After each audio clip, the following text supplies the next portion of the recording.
The South Today Bulletin, proudly brought to you in association with MoleMap, the skin cancer detection specialists.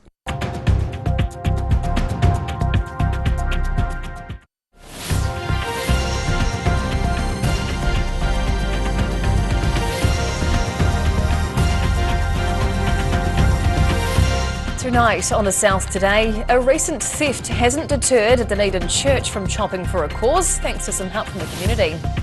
Small aircraft technology is becoming more common, but a Christchurch drone expert calls for better public tolerance.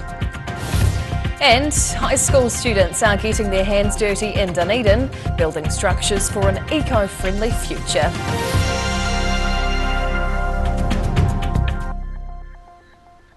Kia ora, good evening. I'm Hannah Wilkins. A Dunedin church is back chopping for charity after their log splitting machine was stolen earlier this month. The incident put a halt to the church's firewood donation program, but the community's now returning the favour and lending out a helping hand. Back to splitting timber, the Dunedin City Baptist Church isn't letting a recent theft stop them from doing good. The church recently had their log splitter stolen off their grounds in Concord. The stolen machine was used to provide families in need around the area with firewood, keeping their homes warm over the winter season. Church caretaker Malcolm Cohen was amazed at the response from the community, receiving multiple donation offers, with one man even offering to buy them a new machine. It's a nice response. We're a church, we're giving away the wood for free, and it's given us a lot of pleasure to bless people with a load of firewood. A local has since loaned the church their splitter for a week to allow them to continue on with their good deed. Cohen says there's been a lead in the investigation on the theft, but insists nothing concrete has come of it yet. Maybe the person might see the light and decide that, I think I've done something rather bad here, I think I'll take it back. The Dunedin City Baptist Church is grateful for the response from the community regarding the stolen log splitter, but are still holding out hope the machine will be returned. In Dunedin, the South Today. Otago University has announced plans for a $10 million reshuffle in an effort to save money and space. The university's operations staff are being moved to the Plaza building next to Forsyth Bar Stadium, freeing up space on campus. The Plaza is currently occupied by the Pathway and English Language Centre, who will be shifting to the Otago Business School early next year. Chief Operating Officer Stephen Willis says the majority of the expected $10 million cost will be going towards relocating the Language Centre. He believes there will be only minor changes at the Plaza building to make way for the operations staff, who is set to be on the move by around May next year. The use of drones for everyday activity is growing as the technology continues to advance. Trials are even underway in Huntly to explore the delivery of pizzas by drone. But one experienced operator is calling for greater public tolerance around their use, saying some self-proclaimed experts are spreading misinformation online. Be kind. That's the message from experienced drone operator and trainer John Moss. He's advocating for more understanding and open-mindedness from the public towards the small flying machines.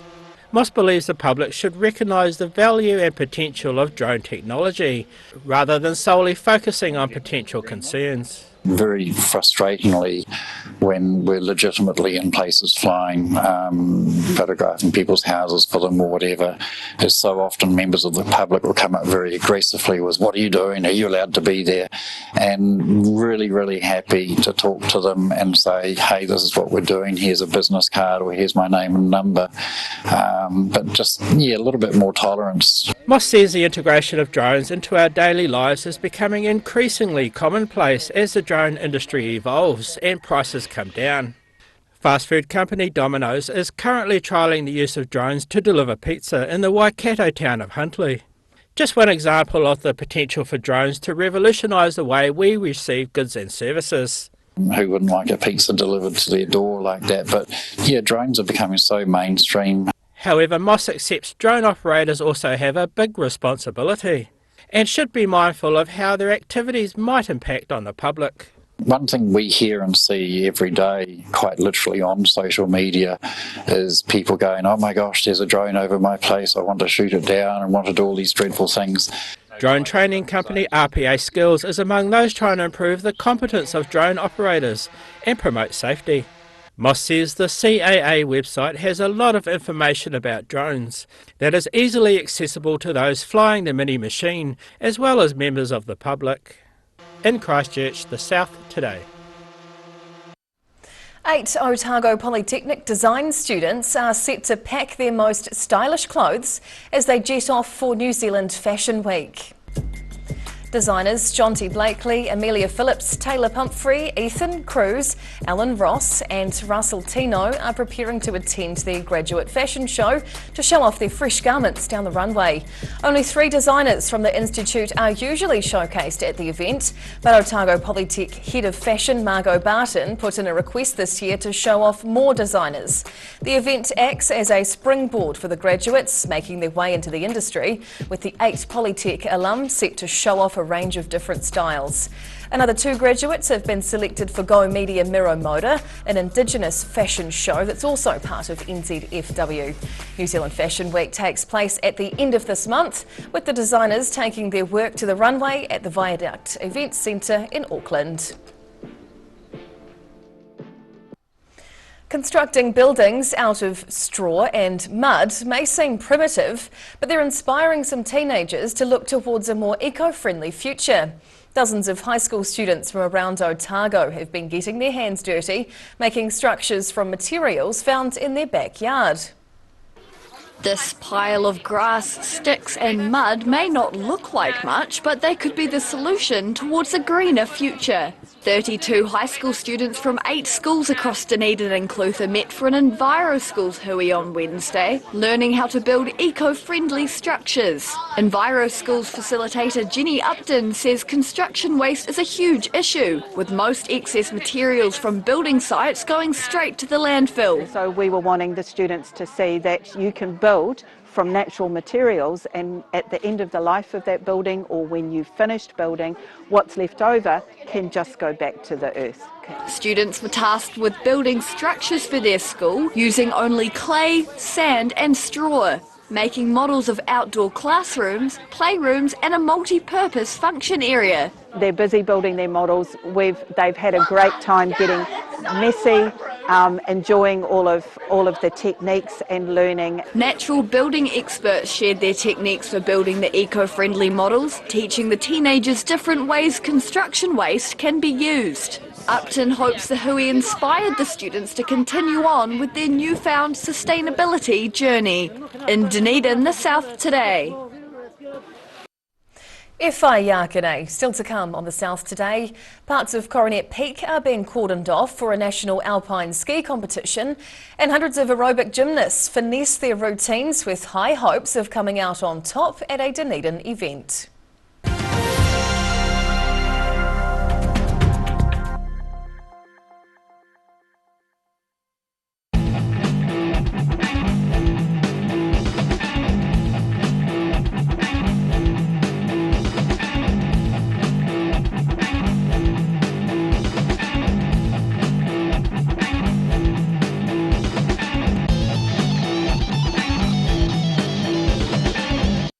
You're at risk of developing melanoma skin cancer.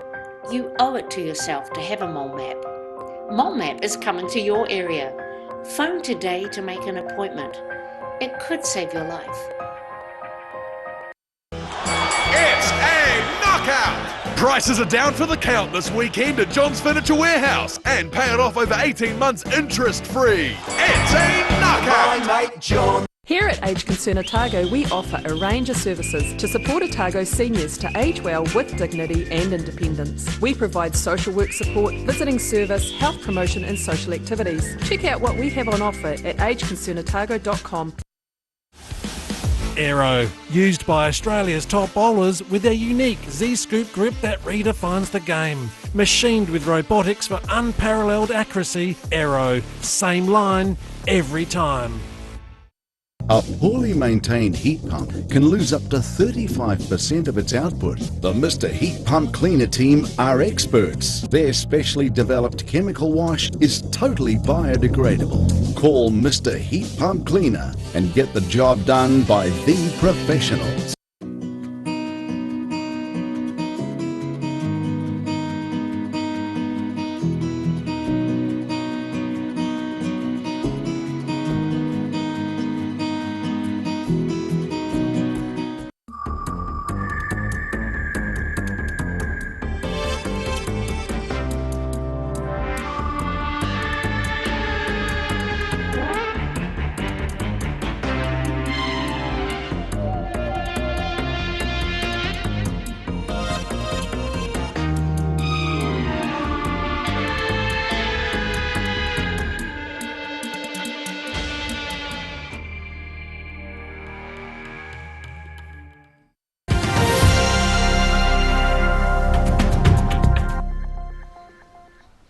Tēnā koe, welcome back. There was some competitive action on the slopes near Queenstown today as a national alpine ski competition took over parts of Coronet Peak.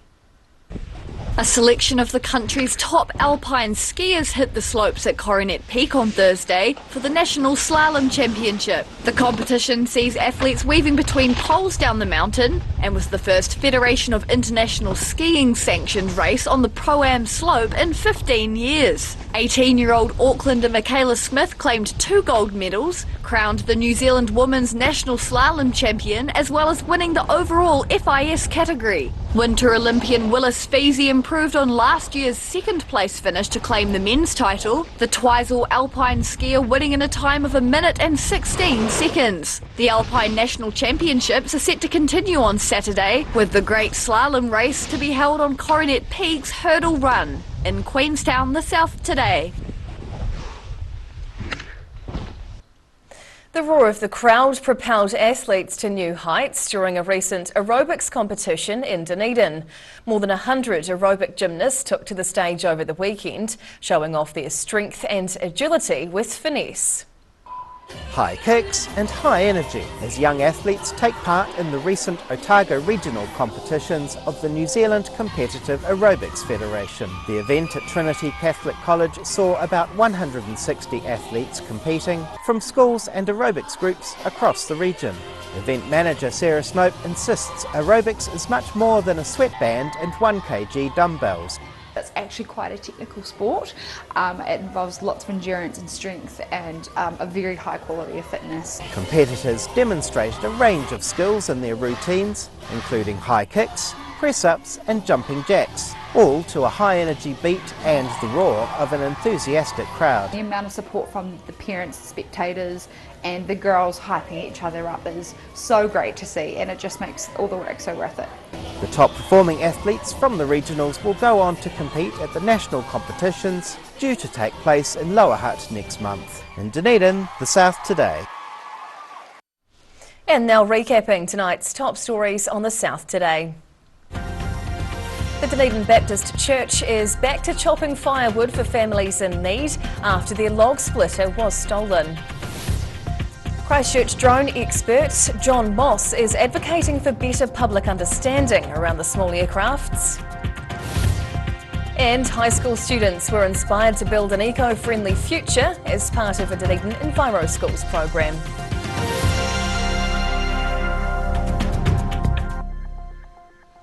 And now a look at what's happening in tomorrow's ODT, and we welcome back our acting editor, Barry Stewart. Hello, Barry. Hello, Hannah. What can we expect in the paper tomorrow? Well, we've got a good story, a good follow-up to our series we started last weekend, a special investigation into homeless.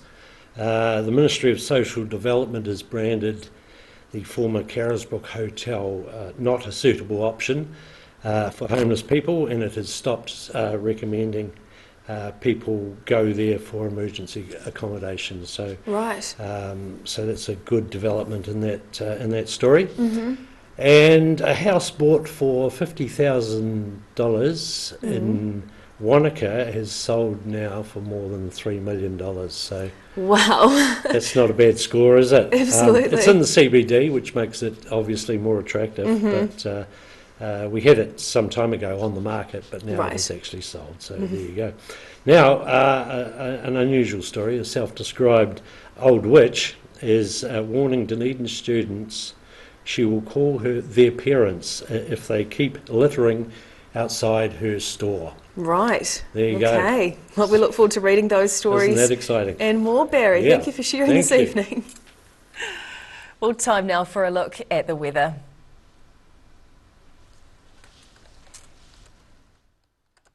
The South Today weather, proudly brought to you by MoleMap, the skin cancer detection specialists. Looking at the situation, well, we've got a trough of low pressure spreading over the South Island this weekend. Saturday brings strong, mild northerly airflow, followed by colder southwesterly winds on Sunday. Now, apologies, we will be doing a relatively short weather forecast for you this evening. We're going to focus on the lower end of the country first. We head to Invercargill. Expect a cloudy low of 7 degrees overnight. Tomorrow comes with showers and cold southwesterlies with a high of 10 degrees. And Saturday is looking warm with 15, but it'll come with strong northerlies and late rain.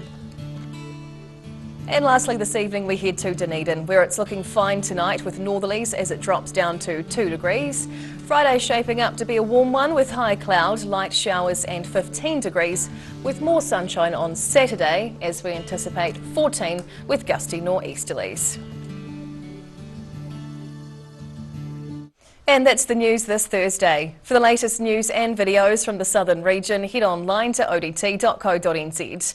You can follow Channel 39 on YouTube to catch our news bulletins on demand. And we're also on Facebook. Just search for the South Today NZ to see our favourite stories from around the regions.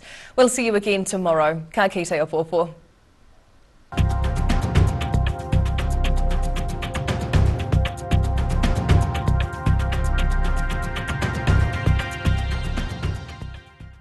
Public interest journalism funded through New Zealand On Air.